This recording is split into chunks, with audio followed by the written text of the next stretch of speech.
आजच्या फास्ट फूडच्या युगात घरच्या बालपणीच्या आणि मनाला स्पर्श करणाऱ्या चवीची आठवण करून देणारी, पचनासाठी हलकी, आरोग्यासाठी उपयुक्त, चवीला अप्रतिम पारंपरिक अशी एक रेसिपी आपण आज बघणार आहोत.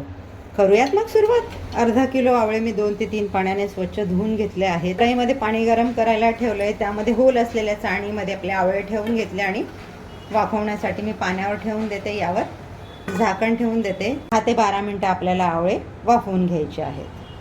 आवळे आपले वाफवून होतात तोपर्यंत आपण पुढची तयारी करून घेऊया. गरम होत आलेली यामध्ये मी घालून घेते 1.5 चमचा बडीशोप, 1.5 चमचा जिरं, 8 ते 9 लवंगा, 8 ते 9 काळे मिरे, 4 हिरवी वेलची, 2 इंच दालचिनीचा तुकडा, अर्धा चमचा मेथी दाणे. हलकं त्यांचा मॉइश्चर निघेपर्यंत गॅसवर गरम करून घ्यायचं किंवा परतून घ्यायचं आहे. हलका सुगंध दरवळायला लागला आहे. आपल्या भाजून झालेला आता गॅस घालवून देऊया आणि थंड होण्यासाठी याला प्लेटमध्ये काढून घेऊया. भाजून घेतलेले मसाले आपले छान गार झालेले आहेत. याला आपण मिक्सरच्या भांड्यात घालून घेऊया. यामध्ये ॲड करते मी छोटा अर्धा चमचा किसलेलं जायफळ आणि अर्धा चमचा हरडची पावडर. तुमच्याकडे अख्खी हरड असेल ती वापरली तरी देखील. याची मी जाडसर वाटप करून घेतलेले आहे. आपला जाड रवा असतो ना, त्या पद्धतीने मी हे वाटप करून घेतलं. कोमट पाण्यामध्ये मी 17 ते 18 खजूर भिजत घातलेल्या बिया काढून आता त्या आपल्याला मिक्सरला वाटप करून घ्यायच्या आहेत. खजूर मी ज्या पाण्यात भिजवायला घातलेल्या ते पाणी आणि खजूर एकत्र वाटप करून फाईन पेस्ट तयार करून घेतली आहे. आवळ्याने आपले 10 ते 12 मिनटं होत आले. आता बघून घेऊया आपण आपले आवळे शिजलेत का. आवळे आपले छान शिजून झालेले आहेत. आपोआप त्याच्या फोडी अलग व्हायला लागलेल्या आहेत. म्हणजे आपले आवळे छान शिजून झालेले आहेत. तर इथे आपण गॅस घालून आवळे गार करून घेऊया. आपले आवळे हलके गार व्हायला आलेले. आपल्याला आवळ्यामधल्या ह्या बिया काढून घ्यायच्या आहे. या पद्धतीने आता मी सर्व आवळे साफ करून घेते. इथे आवळे शिजले हे कसं ओळखायचं? आवळ्याचे या पद्धतीने पाट आपोआप मोकळे व्हायला लागतात. म्हणजे आपल्याला कळतं की आपले आवळे छान शिजून झालेले आहेत. तर हे आवळे मी मिक्सरला वाटप करून घेते. पाणी न घालता या पद्धतीने मी आवळे मिक्सरला वाटप करून घेतलेले आहेत.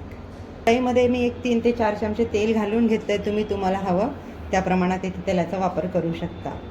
तेलामध्ये घालते मी 2 टेबलस्पून किसलेलं आलं. आलं आपल्याला जाळायचं नाही आहे. कमी गॅस करून त्याचा कच्चेपणा जाईल इतपतच तेलात आपल्याला परतून घ्यायचं. त्याचा आपला हलका रंग बदललेला आहे. आता ह्यामध्ये घालून घेतो आपण मगाशी वाटप केलेले आपले मसाला. हेही आपल्याला 1-2 मिनटं मंद गॅसवर छान परतून घ्यायचं. मगाशी आपण मसाले भाजून घेतले त्यामुळे आता जास्त वेळ लागणार नाही भाजायला.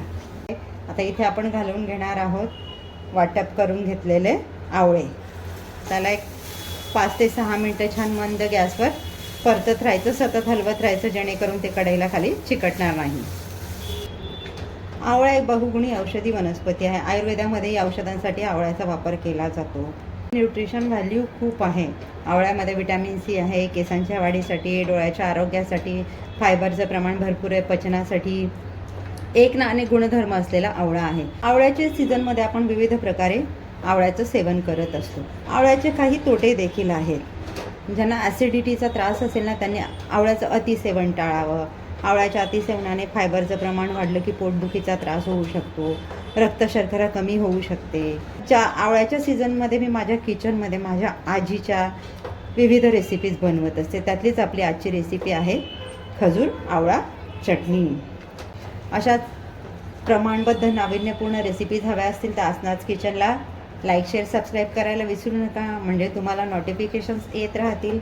आणखी एक गोष्ट आवर्जून करा, जेव्हा एखादी रेसिपी बनवतो ना त्यावेळेला शेवटपर्यंत व्हिडिओ बघत चला. छोट्या छोट्या टिप्स दिलेल्या असतात.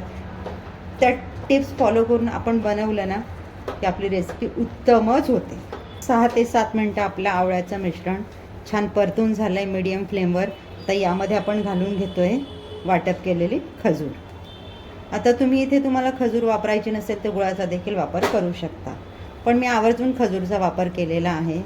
कारण माझी एक मैत्रीण आहे, तिला डायबिटीज आहे. तर ती म्हटली की मला खाता येईल अशी एखादी छानशी रेसिपी दाखव. म्हणजे ह्या सीझनमध्ये ती बनवून मी माझी क्रेविंग पूर्ण करू शकते.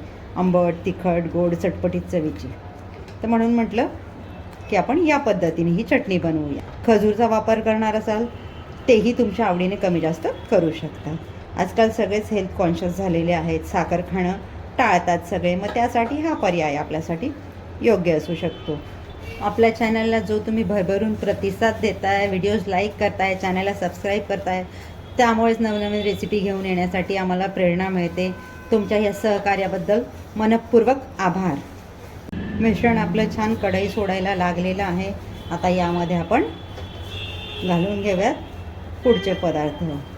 आपण अशीच थोडी नाही ठेवणार आहोत चटणी, खायची म्हटल्यावर थोडीशी चटपटीत हेल्दी टच द्यायला नको का तिला. पाव चमचा काळं मीठ, चवीनुसार मीठ, 2 चमचे किसलेलं खोबरं, 1 चमचा मगजबी आणि थोडेसे काजूचे तुकडे घालून आपण छान मिक्स करून घेऊया. चटणी आपली इथे रेडी झालेली आहे.